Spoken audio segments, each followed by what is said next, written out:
श्री स्वामी समर्थ मैत्रिणींनो, आपण स्वामी चरित्र सारामृत वाचायला बसलात आणि मनात अचानक विचार आला की मी बरोबर वाचत आहे ना, का नियम चुकत तर नाही ना, आणि आपली इच्छा खरंच पूर्ण होते का? जर हा असा प्रश्न तुमच्या मनात आला असेल तर आजचा व्हिडिओ नक्की पहा, शेवटपर्यंत स्किप न करता. आता आपण सारामृत वाचताना कोणत्या गोष्टी लक्षात ठेवल्या पाहिजेत, नियम पाळले पाहिजेत, सर्वात महत्त्वाचे म्हणजे वाचनातून मनातील इच्छा पूर्ण होण्याचे रहस्य कोणते आहेत. तर आता बघा, कोणी नित्य पाठ करतात, काही लोक पारायण करतात, काही लोक स्वामींचा जप करतात, पण तरीसुद्धा ते काय म्हणतात की मी इतकं वाचते पण मनासारखं कधी होत नाही. आणि काही लोक अगदी साधं वाचन करतात पण त्यांचं आयुष्य बदलताना झालेले सुरुवात दिसत असते. मग काय फरक, नेमकं कुठे आहे फरक? तर तो नियमामध्ये नाही तर भावनेमध्ये आणि निष्ठेमध्ये. आणि आज आपण हेच समजून घेणार आहोत.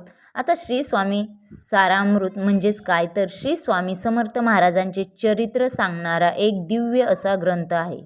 हा ग्रंथ केवळ कथा नाही, हा ग्रंथ म्हणजे स्वामींच्या कृपेचे जिवंत रूप आहे. या ग्रंथाच्या नित्य वाचनाने आयुष्य, आरोग्य, संतती, संपत्ती आणि संकटातून सुटका मिळते. म्हणूनच गुरु माऊली परमपूज्य अण्णासाहेब मोरे यांच्या दिंडोरी प्रणीत सेवे मार्गात या ग्रंथाचा नित्य वाचन केले जाते. स्वामी समर्थ हे केवळ देव नाहीत, तर ते आपले आई वडील आहेत, ते आपले गुरु आहेत, तेच आपले रक्षणकर्ते आहेत. जेव्हा आपण त्यांच्या चरित्राचे वाचन करतो तेव्हा आपल्या मनातील आधार हळूहळू कमी होतो आणि आयुष्यात प्रकाश यायला लागतो. आता पहा, कोणते नियम पाळावे. खूप सोप्या भाषेत सांगते, जेणेकरून तुम्हाला आजपासून सुरू करू शकता. पहिला नियम, नित्य सेवा करताना अध्याय 3 अध्याय सेवा करताना वाचायचे आहेत. नेहमी वाचन सेवा सुरू करताना नेहमी गुरुवारपासून सुरू करावं, कारण गुरुवार हा गुरूंचा दिवस आहे आणि स्वामी समर्थ हे गुरु रूपातच आहेत. नेहमी वाचन करताना एक छोटासा संकल्प घ्या, खूप मोठा नसावा. फक्त असे बोला, श्री स्वामी, मी हे वाचन श्रद्धेने सुरू करते आणि माझ्यावर कृपा करा. माझं मन शुद्ध करा आणि मला योग्य मार्ग दाखवावा. एवढा संकल्प पुरेसा आहे. अशा प्रकारेच आपण मनोभावे असा संकल्प करा. तुमच्या खरंच सर्व इच्छा असतील त्या नक्की पूर्ण होतील. हाच तो पहिला नियम, म्हणजेच जो आपण संकल्प करणार आहोत तो मनोभावे असा संकल्प करा. दुसरा नियम म्हणजे काय? तर 11 माळी जप करा. वाचण्यापूर्वी किंवा वाचल्यानंतर श्री स्वामी समर्थ या मंत्रांची 11 माळ जप करायचा. आता काही लोक म्हणतील 11 माळ म्हणजे खूप वेळ लागतो, आपण दुसरीकडे टाईम वेस्ट घालतो, मोबाईलमध्ये घालतो, कशामध्ये टी व्ही बघण्यात घालतो. तर तुम्ही ह्या सेवेमध्ये घाला ना. शक्य असेल तर तुम्ही ही सेवा 11 माळी जप करा. त्याचबरोबर हा मंत्र फार शक्तिमान आहे. कोणता? तर तो तारक मंत्र. हा मंत्र मनाला आधार देतो, भीती दूर करतो आणि आपल्या घरात सकारात्मकता वाढवतो. तिसरा नियम म्हणजे अहंकार विसरा. भक्तांना हा नियम खूप महत्त्वाचा आहे, कारण अनेकदा वाचन करतो पण मनात एक भाव येतो, मी रोज वाचतो, मी जप करते, मी हे करते, मी ते करते. आपण मोठ्या भावनेने दुसऱ्यांना सांगत असतो, मी आज एवढं एका दिवसात पारायण करेल, मी नित्य सेवा करते, मी रोज स्वामींचे पाठ करते, मी मंत्र म्हणते, मी जप करते. तर हे अहंकार अजिबात स्वामींना आवडत नाही. स्वामींना हवी असते ती नम्रता आणि पूर्ण समर्पण. म्हणून वाचताना मनात हे ठेवा, स्वामी मी काहीच नाही, तुम्ही सर्व काही आहात, माझे आयुष्य तुमच्या चरणी आहे. आणि जेव्हा हा भाव येतो तेव्हा लक्षात ठेवा, स्वतःहून भक्तांचे संकट कमी व्हायला लागतात. चौथा नियम, शुद्धता पाळा. वाचन करताना शक्यतो स्नान करून स्वच्छ कपडे घालून स्वामींच्या फोटो किंवा मूर्तीसमोर बसून वाचा. काही लोक म्हणतात आमच्याकडे वेळ नसतो, पण शुद्धता म्हणजे केवळ बाहेरची नाही, शुद्धता म्हणजे मनाची. जी शुद्धता आहे ती मनाची शुद्धता ही आहे.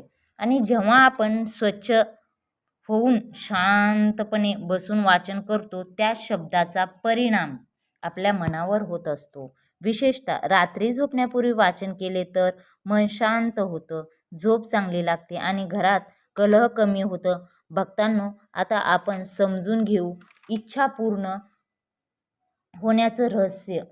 कारण शीर्षकात आपण बोलतोय मनातील इच्छा पूर्ण होतील, पण योग्य इच्छा म्हणजे जे तुमच्या भल्यासाठी आहे, जे तुमच्या आयुष्याला योग्य दिशा देणारे आहे, ते स्वामी नक्की देतात. काही वेळ आपण हट्ट करतो आणि स्वामी आपल्याला ते देत नाहीत.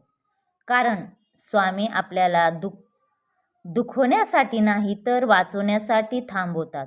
आणि म्हणूनच आपण वाचन करताना तुमची इच्छा स्वामींना अगदी आईला सांगतो तसं सांगा. मनात कुठलाही बनावटपणा नको. काही लोक म्हणतात स्वामी मला हे हवंय, पण आतून त्यांचा विश्वासच नसतो. आणि काही लोक म्हणतात स्वामी मला जे योग्य असेल ते द्या, पण माझं मन शांत करा. आणि स्वामी त्यांना खूप मोठं देतात. म्हणून वाचन करताना स्पष्ट बोला, स्वामी माझ्या मनात ही इच्छा आहे. म्हणजे संकल्प म्हणजे मन एकाग्र करून ठरवणे. उदाहरणार्थ, स्वामी माझ्या घरात सतत त्रास आहे, मी हे वाचन 11 दिवस नित्यसेवा करेन.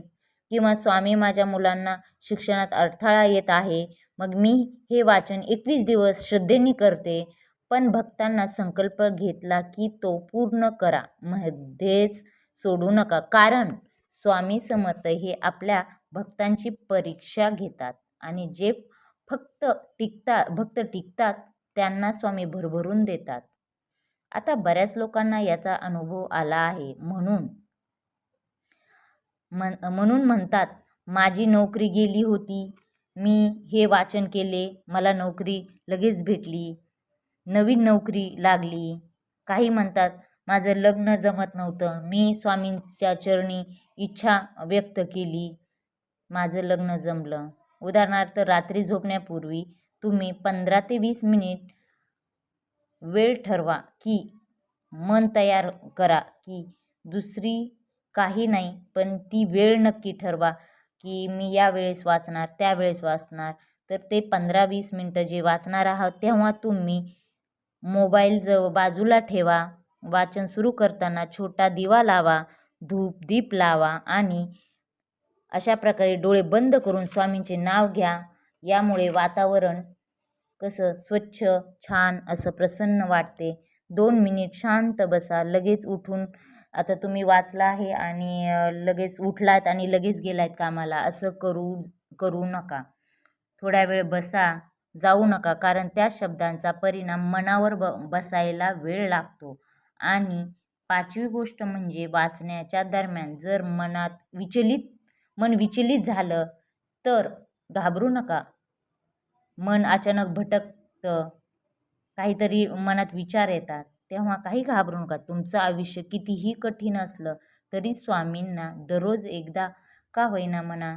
स्वामी जे आहे, ज्याच्यासाठी ते देतायत, ज्याच्यासाठी आपण हे करतोय, त्यासाठी विश्वास ठेवा आणि कृतज्ञता पाळा. स्वामींची कृपा वेगाने सुरू होते, कारण स्वामींना भक्तांचा विश्वास खूप प्रिय आहे. कृतज्ञता म्हणजेच विश्वास. म्हणून अशा प्रकारे आपण जी सेवा सुरू करणार आहेत त्याचे काही नियम आहेत. छोटेच आहेत, साधे आहेत, सोपे आहेत. हे नियम नक्की पाळा. याचं तुम्हाला संपूर्ण 100% तुम्हाला याचे फळ अनुभव नक्की येणार. अशा प्रकारे हा माझा व्हिडिओ आवडला असेल तर नक्की लाईक करा, शेअर करा, सबस्क्राईब करा आणि बेल आयकॉन बटन प्रेस करायला विसरू नका. कमेंट्स बॉक्समध्ये नक्की लिहा श्री स्वामी समर्थ, श्री स्वामी समर्थ.